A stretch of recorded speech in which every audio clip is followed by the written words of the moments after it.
우리 인생이 그렇습니다. 우리 인생은 그냥 막 사는 인생 아니죠. 여러분, 우리 인생은 표대를 향해 달려가는 인생입니다. 그 표대가 명확한 사람도 있고 그 표대가 무엇인지 알지 못해서 뒤늦게 후회하는 사람도 있죠. 여러분, 표대가 뭘까요? 그리스도인의 표대가 뭘까요? 우리의 표대는 예수 그리스도입니다. 예수 그리스도라는 이야기는 무엇이냐면 하나님의 나라라는 거예요. 예수님을 통해서 우리가 얻은 것이 무엇이냐면 하나님의 나라입니다. 그러니까 우리가 주님을 향해 달려간다, 이 말은 하나님 나라를 향해 달려간다. 그런데 더 구체적으로 이야기하면 하나님의 말씀 안에 살아간다, 말씀을 붙들고 산다, 그리고 그 말씀으로 기뻐하고 즐거워한다, 이렇게 해석도 되는 거예요. 또 우리가 그 일을 위해서, 주님을 위해서, 주님의 나라를 위해서 살아간다는 것은 바로 주님이 우리에게 주신 소명과 사명을 쫓아 살아간다라는 말도 같은 말입니다. 여러분, 하나님이 우리를 부르셨어요. 콜링하셨습니다. 너는 내 것이야, 너는 내 거야, 너는 내 거야, 지명하여서 내 것이다, 그렇게 말씀하세요. 그리고 우리로 하여금 이 땅에 하나님의 자녀로 살아갈 수 있도록 어떤 일을 맡기셨어요. 그래서 어떤 사람은 교사로, 어떤 사람은 선지자로, 어떤 사람은 섬기는 자로, 어떤 자는 가르치는 자로, 어떤 자는 또 봉사하는 자로, 어떤 자는 음식을 만드는 사람으로, 그렇게 우리를 하나님이 쓰시는 거예요. 이 모든 것들은 그냥 일이 아닙니다. 이 모든 일들은 바로 표대를 향해 살아가고 있다는 증거예요. 여러분들이 오늘 예배 자리에 있다는 것은 여러분들이 지금 방향을 잃지 않고 표대를 보고 잘 가고 있다는 그런 증거라는 것이죠. 그래서 하나님으로부터 받은 그 소명과 사명을 우리가 이 땅 가운데 살아가는 동안 성실하게 잘 행하면 나중에 그 목적지에 이르렀을 때 하나님께서는 반드시 상을 주시겠다고 약속을 하셨어요. 그냥 우리가 이 땅에서 흘린 수고, 그리고 우리의 헌신들이 사라지는 것이 아니고 주님께서 그걸 다 기억하셨네. 네가 그때 그 시간을 쪼개서 그렇게 나한테 헌신했지, 예배드렸지, 기도했지, 그렇게 예물을 드렸지, 그렇게 희생했지, 내가 그거 다 기억해, 내가 다 갚아줄 거야 라고 우리에게 약속하셨습니다. 여러분, 이 약속을 붙들어야 돼요. 그리고 이 약속을 붙들고 하나님께 요구하셔야 됩니다. 하나님, 제가 이런 삶을 사니까 이런 삶에 하나님 당연히 복 줘야지, 그래 더 열심히 하지. 여러분, 그것은 하나님 우리에게 주신 약속이에요. 그렇기 때문에 당당하게, 하나님이 가장 무서워하는 게 무엇이냐면 하나님이 우리에게 약속한 이 말씀을 들이대는 겁니다. 여러분, 우리도 그렇잖아요. 애들이 와서 엄마 그거 약속했잖아, 아빠 그거 약속했잖아, 그거 해줘. 그러면요, 꼼짝 못해요. 왜냐? 내가 약속한 것이기 때문에 그 약속을 지키지 않으면 나는 거짓말쟁이가 되는 거예요. 여러분, 부모가 자식에게 거짓말쟁이가 돼서 무슨 권위가 쓰겠습니까? 그래서 약속은 반드시 지켜야 된다는 것이죠. 하물며 하나님께서 우리에게 약속하신 것, 여러분, 이제까지 성경을 통해서 하나님이 어기신 것 하나도 없다는 것이죠. 그렇기 때문에 우리는 그 약속을 붙들고 담대하게 나가는 거예요. 그러면 하나님이 이루십니다. 그럴 때 신앙에 파워가 생기는 거예요. 이 신앙에 신바람이 생기는 것이고 신앙에 능력이 생기는 것입니다. 여러분, 비실비실해서는 안 돼요. 이거 뭐 될까 안 될까? 여러분, 안 됩니다. 우리가 늘 하나님 말씀을 묵상하고 간구하고 부르짖는 이유가 무엇이냐면 바로 그겁니다. 하나님이 그렇게 약속하셨으니까 이루어 주십시오. 이루어 줘야지. 하나님 이루신다니까요. 그것이 악하고 죄 짓는 것이 아니라면, 그것이 우리의 욕심으로 구하는 것이 아니라면 하나님은 다 응답하십니다. 여러분, 그 약속을 붙들고 표대를 향해서 여러분 열심을 다해서 열정을 품고 달려가시기 바랍니다. 오늘 본문은 이렇게 시작을 하죠. 베레스의 족보다, 이렇게 시작합니다. 여러분, 베레스가 누구일까요? 베레스는 이 야곱의 12아들 가운데에서 유다의 두 아들입니다. 이 유다가 원래 뭐 이상한 여자하고 결혼을 했잖아요. 그래서 아들을 낳았는데 그 아들이 일찍 죽었어. 그런데 그 엘과 오난인데 이 아들이 일찍 죽었으니까 며느리를 책임져야 되는데 며느리를 책임을 안 져. 그래서 그 둘째 아들도 죽여버립니다. 그 며느리가 누구예요? 다말이죠. 이 다말이 이 변신을 해서 이제 성매매하는 여자로 시아버지하고 관계를 해서 자식을 낳는데 그 자식이 누구냐면 바로 세라와 베레스입니다. 베레스가 형이죠. 그 베레스의 아들을 통하여서 하나님께서 구속사의 역사를 이루시죠. 여러분 이 역사를 보면 그래요. 왜 정말 믿음 좋은 사람들, 가문 좋은 사람들을 통해서 하나님께서 예수님을 보내시지. 이 족보를 보면요, 이상한 사람들 많아요. 여러분 이 유다의 아들을 낳은 다말도 그렇고, 여러분 그 이후에 라합도 마찬가지 아닙니까? 우리 여기 나오죠. 21절에 보면 살몬이라는 사람이 나와요. 이 살몬이 누구냐면 두 명의 정탐꾼 중에 한 사람입니다. 바로 라합의 남편이에요. 성경에 보면 이상한 여자들, 이 괜찮은 여자들이 없어요. 하나는 다 이방 여인이고 하나는 여리고에서 술 팔던, 여러분 기생집 했던 사람입니다. 룻은 어떤 사람이에요? 룻은 모압 사람이에요. 그런데 하나님께서 이러한 사람들을 통하여서 예수님을 이 땅에 보내시는 이유가 무엇일까요? 아주 중요한 포인트가 무엇이냐면 하나님의 나라의 백성은 혈통이 아니라는 것입니다. 그러면 여러분 지금 이스라엘 백성 외에 그 누구도 다 멸망의 자식이지 구원받을 자 아무도 없다는 것이죠. 하나님께서 이 족보를 통해 우리에게 보시는 것이 무엇이냐면 하나님을 사랑하는 자, 하나님을 신뢰하는 자, 믿음의 족보라는 거예요. 믿음의 족보. 어떤 사람이든지 그 사람이 아시아 사람이든지 미국 사람이든지 알레크 사람인지 뭐 흑인이든 백인이든 뭐 항색이든 그거 안 따진다는 거예요. 누구든지 하나님을 믿는 자, 하나님의 약속을 믿는 자, 우리에게 보내주신 예수 그리스도를 믿는 자, 그를 통하여서 하나님께서 우리로 하나님의 거룩한 자녀 삼으시겠다는 것이죠. 그래서 시작이 그렇습니다. 베레스의 촉보인이라 이렇게 시작하는 거예요. 여러분 오벳은 순수한 이스라엘의 피를 받은 사람이 아니에요. 오벳이 누굽니까? 룻의 아들이죠. 여러분 이 룻의 남편이 누굽니까? 보아스예요. 그런데 그 사이에서 태어난 이 보아스는요, 사실 이스라엘 백성들 관점으로 볼 때는 아주 미움받을 사람이에요. 여러분 지금도 뭐 그렇게 좋은 감정 아니죠. 우리 일본 하면 노 재팬 뭐 항상 이 말이 따라오잖아요. 사람들이 중국은 가도 일본은 별로 가기 싫어. 물론 젊은 사람들은 다르죠. 왠지 거부감이 생겨.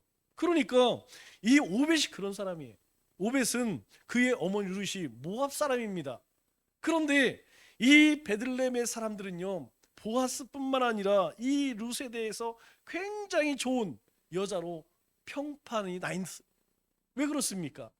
바로 나오미에 대해서 지극정성으로 그냥 모압 땅에서 제가해서 거기서 새로운 남자 만나 가정 꾸렸을 수도 얼마든지 있어요.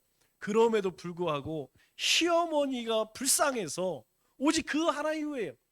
시어머니 때문에 시어머니가 믿는 하나님을 믿고 신뢰하고 이 베들레헴에까지 오게 되었죠. 이제 룻도 세월이 지나니까 어때요? 남자를 나이를 먹으니까 중년의 여인이 되죠. 그러다 보니까 오벳도 커서 장가를 보내야 합니다. 그런데 이 오벳이 장가가는 것을 정말 원했다는 사람이 누굴까요? 바로 나오미일 거예요. 이 나오미는 이 베들레헴 땅에 돌아와서 남편 죽었죠. 두 아들 죽었죠. 그리고 정말 어렵게 보아스하고 결혼을 했어요. 그래서 낳은 오벳이 또 가정을 이루는 것, 이제 뭐 세월을 막을 수 있는 사람이 누구 있겠습니까? 오벳이 그렇게 잘할 정도면 이제 나오미는 이제 아주 나이를 많이 먹게 되었죠. 그래서 이 나이를 장성한 오벳이 이 베들레헴 처자하고 선을 보게 됩니다. 그리고 서로 마음에 들었는지 결혼을 하게 되죠.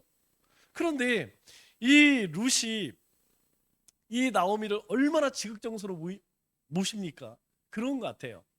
우리 어려서부터 보고 배운 것들, 그것이 삶에 이렇게 담겨지는 것 같아요. 그 어머니가 그렇게 시어머니를 잘 섬기는 모습을 본 오벳이 얼마나 할머니를 잘 섬겼겠습니까? 성경은 이야기해요. 내 부모를 공경하라고. 여러분, 그냥 다른 계명은요, 해라 이렇게 이야기합니다. 살인하지 마, 가늠하지 마, 도둑질하지 마, 거짓증 남의 것 탐하지 마 이렇게 이야기해요. 그런데요, 내 부모를 공경하라는 다릅니다. 내 부모를 공경하면 이 땅에서 형통할 것이고 그리고 장수할 것이다 이렇게 말씀합니다. 여러분 기억하세요. 우리의 자녀들에게도 가르쳐야 합니다. 그리고 우리가 우리의 부모에게 그렇게 해야 합니다. 왜 성경은 부모님을 공경하라고 이야기합니까?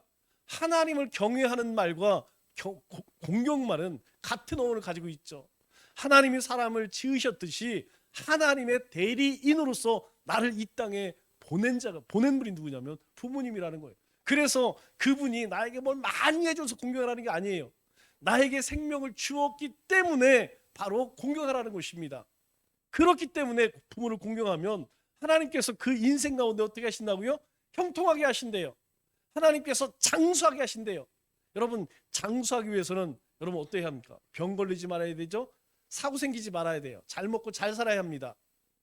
장수한다는 이야기는 무엇이냐면 하나님께서 그 인생 가운데 함께 하셔서 지키시고 인도하신다는 것을 의미하는 거예요. 룻이 그렇게 했어요. 그 룻을 보고 자란 오벳이 그렇게 했습니다. 이 나오미가 자기 그 손주에게 오벳에게 무슨 이야기 있겠습니까? 아마 틈만 나면 자기가 하나님의 땅을 버리고 모압 땅에 성공하기 위해서 여기에 기근이 있었다고 살기 위해서 모압 땅에 갔다가 그곳에서 다 잃고 돌아와서 그리고 보아스를 만나고 이 얘기 여러분 수도 없이 했을 거예요. 이 어르신들은 참 특징 중에 하나가 뭐냐면 어제 한 얘기를 오늘 새롭게 해. 참 희한해. 듣는 사람은 골백번도 더 들었는데 말하는 사람은 늘 새롭게 얘기해. 어제 한 얘기를 기억 못해요. 여러분 생각날 때마다 그 얘기 하지 않았겠습니까? 할머니가 손주에게 하나님의 은혜다. 하나님 우리는 그 땅에 가서 잘 살아보려고 했는데 하나님은 하나님의 약속의 땅으로 돌아와 하나님을 경배하고 하나님을 기쁘시게 하는 삶을 살게 하려고 우리를 그렇게 부르셨다. 그리고 그렇게 보아스를 만나게 하고 그리고 그래서 내가 이 땅에 태어났단다. 우리는 하나님을 잘 섬겨야 한다. 그런데요, 세월을 막을 수 있을까요? 결국 나오미도 죽게 되죠. 여러분, 이 죽음은 누구에게나 다 찾아오는 것입니다. 중요한 건 뭐냐면 어떻게 죽느냐 하는 거예요. 여러분, 우리 인생은요, 어느 날 어느 때 푸른말일지 몰라요. 올 때 순서 있어도 갈 때 순서 없습니다. 그 얘기는 무엇이냐면 오늘 하루가 중요하다는 거예요. 여러분 오늘 하루 어떻게 사셨나요? 오늘 하루 하나님 앞에서 어떤 모습으로 살았냐? 여러분 우리가 마지막에 하나님 앞에 어떤 모습으로 죽냐 이게 아주 중요하다는 거예요. 제가 정말 놀라 자빠진 게 뭐냐면 지지난주에 어머니가 소천하셨잖아요. 그런데 강원도 양구에서 재종철 목사님 오셨어요. 여러분 쉬지 않고 와도 3시간 반이 걸립니다. 여러분 조금 한 번 쉬었다 오면 4시간 이상 걸려요. 보통 먼 게 아니에요. 제가 그 양구에서 군생활을 했잖아요. 강원도 양구에서 이사단에서 거기에 계세요. 그런데 안 오셔도 전화만 해도 아유 상심이 크지? 힘내 이런 말 해도 위로가 됩니다. 그런데 역부로 오셨는데 문상을 하고 뭐 하고 다니냐면 보따리 있죠. 보따리에다 전도지 해갖고 그 밖에 돌아다니면서 상가에서 아이고 하러 가는 사람들한테 나눠주고 앉았더라고. 제가 만약에 저기 문상 왔습니다 그랬으면 나 모른 척 하려고 그랬어요. 뭐 얼마나 창피하다. 순간적으로 창피했어요. 그런데 너무 놀랐어요. 아니 뭐 전도 열심히 하는 건 알지만 그리고 전도 가방이나 좀 좋은 거 하든지 그리고 보따리 있죠. 보따리 60년대 학교 책보따리 같은 거 혹시 본 사람도 있을지 몰라요. 이렇게 메고서 색깔도 어떻게 이렇게 그 촌티나는 양구스러운 거 갖고 왔는지 거기다가 얼마나 또 전도지를 많이 담았는지 막 이만큼이에요.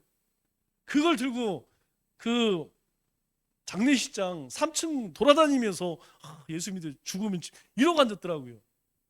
제가 그거 보면서 여러분 얼마나 영혼을 사랑하면 장례식장에 와서도 절하고 있는가?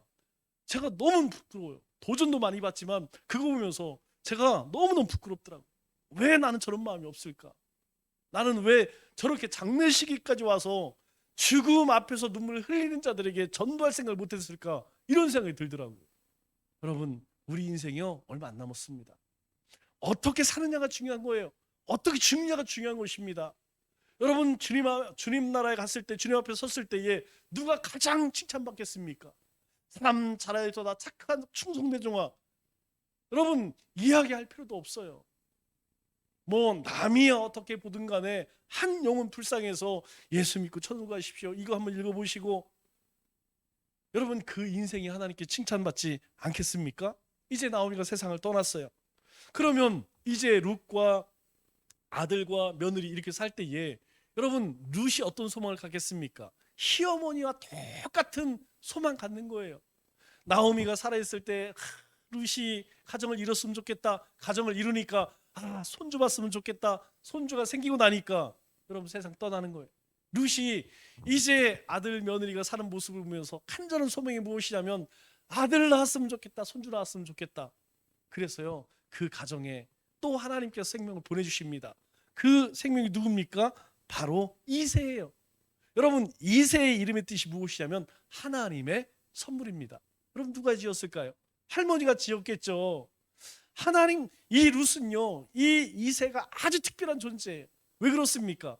자신은 이 이스라엘과 여호와 하나님과 아무 상관없는 사람이었습니다. 그는 이방인이었고 그는 저주받을 자였어요.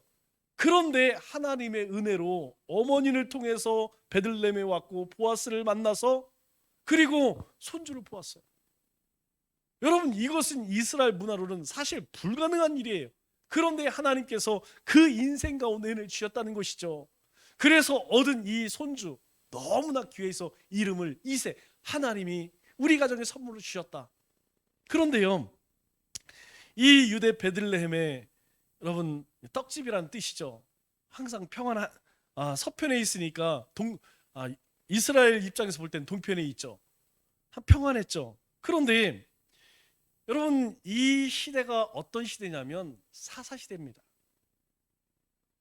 지금 이 시대의 배경이 무엇이냐면 사사시대. 사사시대의 끝 마무리를 성경은 각각 제 소견에 옳은 대로 행하였더라. 지금 이스라엘 백성들이 그런 시대를 살아가고 있어요. 여러분, 그런 이스라엘을 하나님께서 책망하실 때 누구를 들었습니까? 모압과 암몬과 그리고 블레셋을 들어서 쓰시는 거예요.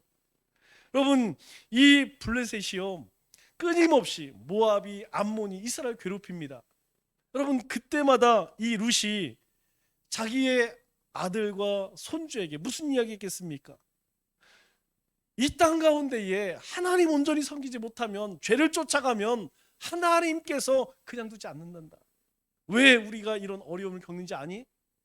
바로 하나님께서 우리에게 약속하신 것, 그거 붙들지 않고 엉뚱한 것, 우상을 섬기고 세상 것을 쫓아가니까 하나님은 이방인들을 들어 이렇게 쓰시는 것이란다. 여러분, 그 얘기 안 하겠습니까? 여러분, 기억하십시오. 우리가 하나님이 아닌 다른 것에 관심을 둘 때에 하나님은요 질투하셔요. 참지를 못합니다. 내 백성이 우상을 섬겨 하나님이 견딜 수 없다는 거예요. 그래서 때로는 우리 가운데에 시험도 환난도 허락하신다는 거예요. 혹 우리 가운데 그런 공고함이 찾아오고 우리 가운데 외로움이 찾아오고 어려움이 찾아오면 빨리 돌아봐야 할 것이 무엇이면 내가 지금 무엇을 바라보고 있는가? 내가 지금 하나님을 바라보고 있는가? 아니면 하나님이 하는 다른 것을 바라보고 있는가? 빨리 돌아봐야 한다는 것이죠. 그런데요 이제 이 룻도 점점점 나이가 먹으면서 여러분 이새가 자라겠죠. 손주가 자라죠. 손주가 자라면서 이 이새가 참 좋아하는 일이 무엇이냐면 양치는 일이에요.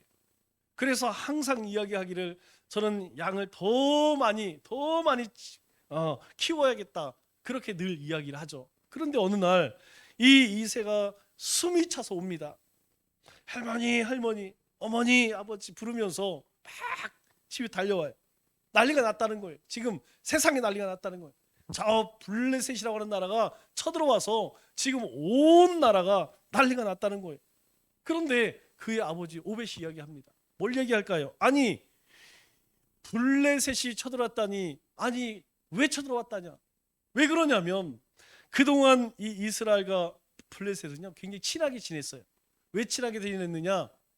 이스라엘 백성들이 하나님의 말씀을 버리니까, 하나님을 예배하는 걸 버리니까 뭘 쫓아가요? 저 이방 나라들 사는 모습이 너무 좋아. 그래서 서로 교류하면서 서로 물건도 사고 팔고 사람도 왕래하면서 참 잘 지내. 그런데 아예 갑자기 난리가 났는데 이 블레셋이 쳐들어왔다는 이야기를 들으니까 룻도 그렇고 오벳도 그렇고 이 얘기를 못하는 것이죠. 아니 이전에 이제까지 블레셋하고 잘 지냈는데 아니 갑자기 싸움을 한다니까 뭐 이해가 안 되는 것이죠. 같이 뭐 술도 마시고 같이 뭐 놀러 다니고, 그리고 블레셋 섬기는 다곤이라는 신도 섬기고, 그 전에 가서 그 신전에 가서 우상도 섬기고 그랬었는데 아니 블레셋과 전쟁을 한다는 게 말이 안 되는 것이죠. 오벳 이새가 이야기합니다. 아닙니다. 저 다른 사람 가운데 삼손이라고 하는 사람이 있는데 이 삼손이라는 사람이 이 나귀뼈로 1000명을 때려 죽였대요. 그래서 지금 난리가 났습니다. 여러분 이제까지 이스라엘과 블레셋 관계를 알고 있던 오벳과 룻이 어떤 생각을 했을까? 하나님께서 이제 이스라엘과 블레셋의 관계를 끊으시려고 하는구나. 하나님께서 삼손이라고 하는 사사를 통하여서 이제까지의 그 부적절한 관계를 청산시키려고 하시는구나. 여러분 그 생각 안 들겠습니까? 여러분 오늘 우리의 삶 가운데 청산할 것은 빨리빨리 청산해야 돼요. 그거 남겨두면 그 후환이 누구에게 옵니까? 여러분 나에게 오는 거예요. 내 삶 가운데 옵니다. 여러분 특별히 우리 손과 발에 피를 묻히는 일은 절대 하시면 안 돼요. 여러분 성경은 그것은 내 머리에만 숯불 쌓는 게 아닙니다. 그것은 그 저주는 내 후손 3, 4대까지 가는 일이에요. 하나님을 대적하고 주님의 몸된 교회와 여러분 이 일들은 절대로 해서는 안 된다는 것이에요. 정 그런 마음이 있다면 그냥 어떤 일이든 도모하지 마세요. 빠지세요. 하나님이 기뻐하지 않는 일에는 참여해서는 안 된다는 것이죠. 왜 그렇습니까? 여러분 그것이 나에게 온다는 거예요. 그 하나님의 진노가 나에게 온다는 거예요. 내 가정에 오고 내 자녀에게 온다는 것입니다. 저는 그런 생각 많이 해요. 혹 나로 인하여서 우리의 자녀들이 하나님의 진노를 받는다고 합니다. 여러분 그 아이들이 무슨 죄가 있어요? 내가 잘못했는데. 저는 지금도 늘 감사하는 것이 무엇이냐면 할머니가 저 뒷말레에 앉아갖고 매일 우리 아버지를 위해서 저를 위해서 중얼중얼 그렇게 기도하는 생각이 납니다. 천주교인이었어요. 그럼에도 불구하고 늘 새벽에 그렇게 뒷마루에 앉아서 기도하던 생각, 그 소리가 지금도 기억이 나요. 여러분 우리의 삶이 우리의 자녀를 위해서 축복을 그렇게 우리 자녀들에게 남겨줘야지, 나로 인하여서 우리 자녀들이 해를 입는다면 여러분 얼마나 큰 불행입니까? 이 삼손으로 인하여서 이제 블레셋 관계를 하나님께서 점점점 해결해 끊어 가셔요.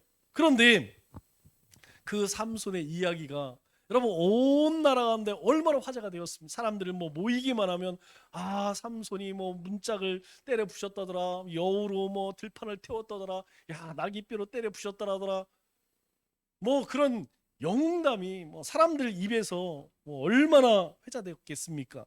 그런데 어느 날 삼손이 블레셋 사람들에게 잡혔다는 거예요. 더 이상 힘을 쓸 수 없다는 것이에요. 정확한 이유는 알지 못하지만 머리카락이 없는 채로 잡혀갔답니다. 여러분 슬픈 소식이죠. 그 암울한 시대에 영웅 같은 그런 존재였는데 아니 그런 삼손이 이제 이 블레셋 사람들이 잡혀갔다니까 이 룻도 그렇고 오벳도 그렇고 이새도 그렇고 그를 위해서 기도를 할 수밖에 없는 것이죠. 얼마 후에 삼손이 죽었다는 소리가 들려요. 그런데 삼손이 죽을 때에 그 다곤 신전에서 수천 명이 모인 그 신전을 무너뜨리고 죽었다는 거예요. 여러분 무슨 생각이 들었을까요? 아마 다른 사람은 몰라도 룻은 생각했을 거예요. 왜? 자신의 인생 가운데 하나님께서 어떻게 개입하셨고 어떻게 인도하셨는지 룻은 압니다. 이 삼손이 죽을 때에 아마 룻은 그렇게 생각했을 것이고 그의 아들 오벳과 이새에게 그렇게 가르쳤을 거예요. 하나님께서 그를 쓰셨다.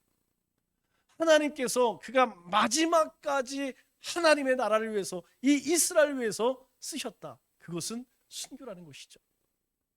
여러분, 순교는요, 하나님의 나라를 위해서 살아간 모든 인생에 주는 말씀이에요. 여러분, 꼭 우리가 저 선교의 현장에서 칼에 총에 그것만 순교가 아니라는 것입니다. 오늘 우리가 나에게 주신 그 일을 위해서 내가 평생 애쓰고 수고하다가 부름받으면 그게 순교라는 거예요. 그렇지 않겠습니까? 하나님이 나에게 주신 일, 그것을 귀히 여기고 그것을 목숨을 다하여서 감당하면 하나님은 그것을 기뻐하신다는 거예요. 여러분, 삼손의 인생이요, 그렇게 아름답지 못합니다. 사람들은 그 내용을 잘 모르겠죠. 그냥 이스라엘의 사사로서 쓰임받았다. 그러나 그가 마지막에 하나님의 손에 붙들려서 쓰임받을 때 그가 뭐라고 부르짖습니까? 하나님, 한 번만 힘을 주옵소서. 내가 이제까지는 내 기분에 의해서 막 나귀뼈로 사람을 때려 죽이고 막 그렇게 했지만 이제는 제가 하나님을 알겠습니다. 제가 하나님의 마음을 알겠습니다. 한 번만 힘을 주시면 제가 정말 하나님의 그 영광을 위해서 쓰임받기를 원합니다. 그래서 함께 죽었어요. 그런데 문제는 무엇이냐면 이 이스라엘이라고 하는 나라가 점점점 약해져 가요. 왜 그렇습니까? 하나님의 백성들이 하나님의 말씀을 버리니까 각각 제 소견에 옳은 대로 행하였더라. 여러분, 사람 가운데 옳은 게 나올 수 있습니까? 여러분, 우리 속에서 선한 것이 나올 수 있어요? 나올 수가 없죠. 그러니까 이스라엘은 약해질 수밖에 없는 것이죠. 여러분, 나라만 그런 것이 아닙니다. 우리의 삶도 마찬가지예요. 우리가 주님을 사랑하는 그 마음을 버리면, 그걸 잃어버리면, 주님이 아닌 다른 것을 사랑하고 다른 것을 쫓아가면 여러분, 신앙은 약해질 수밖에 없어요. 여러분, 그래서 내가 있어야 할 자리가 있습니다. 하나님이 나에게 세워준 자리가 있어요. 그 자리를 떠나면 나오미도 그렇고 이스라엘 백성도 곤욕을 치를 수밖에 없다는 것이죠. 그런데 한편으로 기쁜 소식이 들려요. 어떤 소식이 들리냐면 사무엘이라고 하는 어린 선지자가 있는데 이 사무엘 선지자가 보통 사람이 아니에요. 아주 어린데 하나님께 기도하면 신통할 만큼 그렇게 담대하고 올바른 소리를 하고 하나님께 기도하면 응답받는 그런 제사장으로, 사사로 이 이스라엘 가운데 존재하고 있었다는 것이죠. 여러분, 룻이 이 사무엘의 이야기를 들었을 때에 어떤 생각이 들었을까요? 저 같으면 그렇게 이야기했을 것 같아요. 야, 너들 혹시 저 실로에 가거든, 우리로 따지면 너희들 저기 오창이나 저기 병천쯤 가면 반드시 들릴 때가 있다. 그게 누구냐면 바로 그 실로에 있는 그 사무엘 선지자를 꼭 한번 만나봐라. 여러분, 아마 룻이 그 아들과 손주에게 그 얘기했을 거예요. 이 어두운 시대에 이 사무엘 선지자는 나이가 어리지만 그 영향력은 이루 말할 수 없다.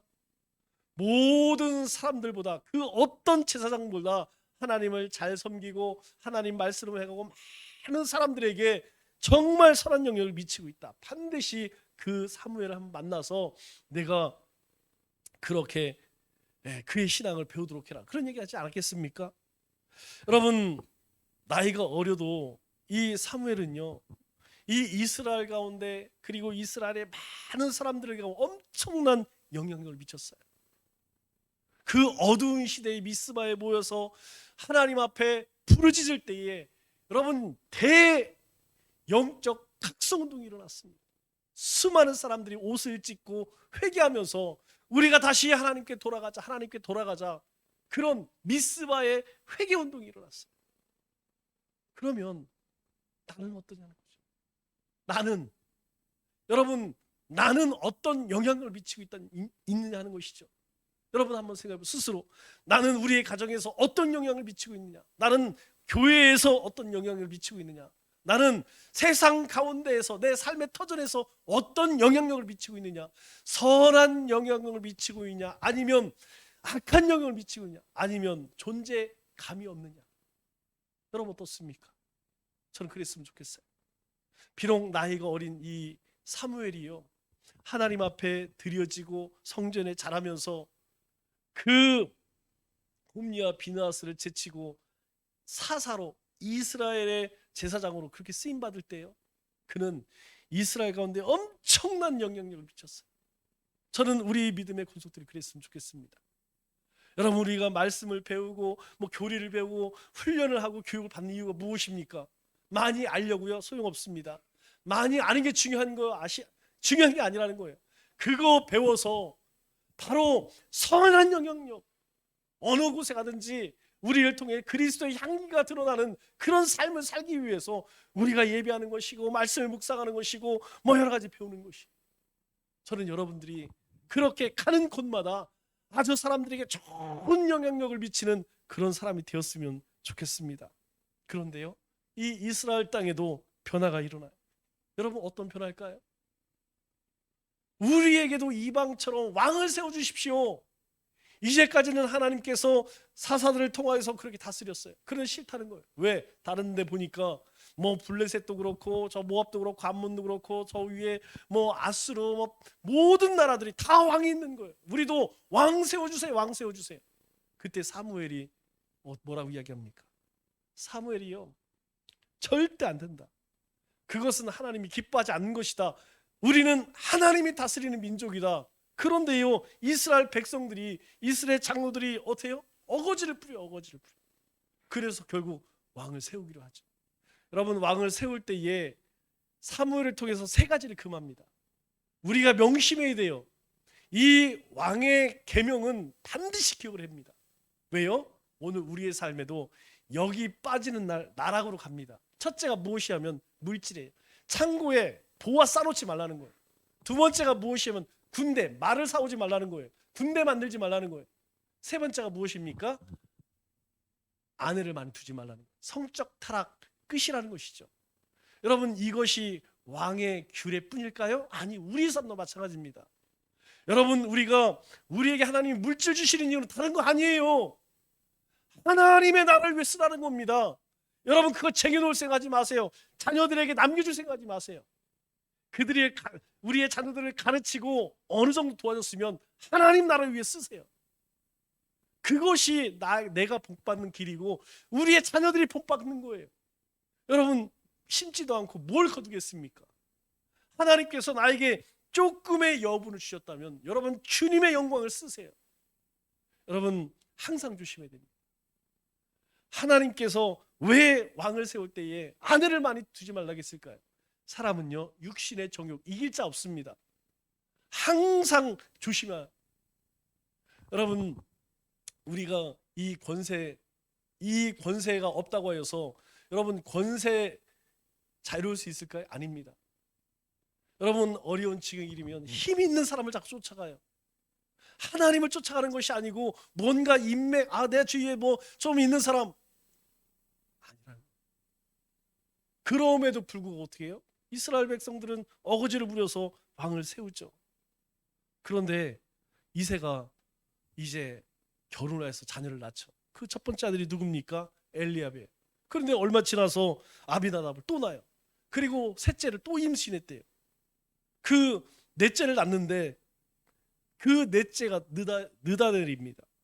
그런데 그렇게 여섯 번째 아들까지 낳고 일곱 번째 이새가 아들을 낳는데 그 아이가 죽습니다.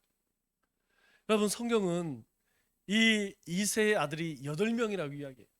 그런데 이 이새의 아들 이름은 7명밖에 나오지 않습니다. 이상하죠?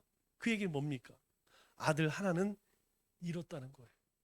그리고 나서 8번째로 낳은 아들이 누구냐면 바로 다윗이에요. 이 다윗을 낳았을 때에 루시 얼마나 기뻤겠습니까? 여러분, 그 이전 7번째 아들을 잃었어요.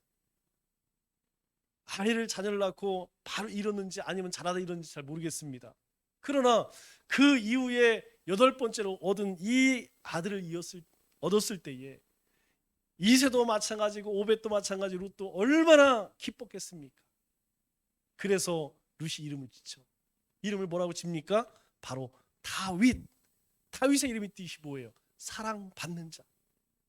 너는 사랑받을 거야. 그런데요, 이 다윗의 어원이 무엇인지 아십니까? 다윗의 어원이 무엇이냐면 펄펄 끓다, 흘러 넘치도록 끓어 넘친다는 뜻이에요. 여러분, 우리가 물을 라면 끓이기 위해서 물 끓이면 팍팍팍 끓죠?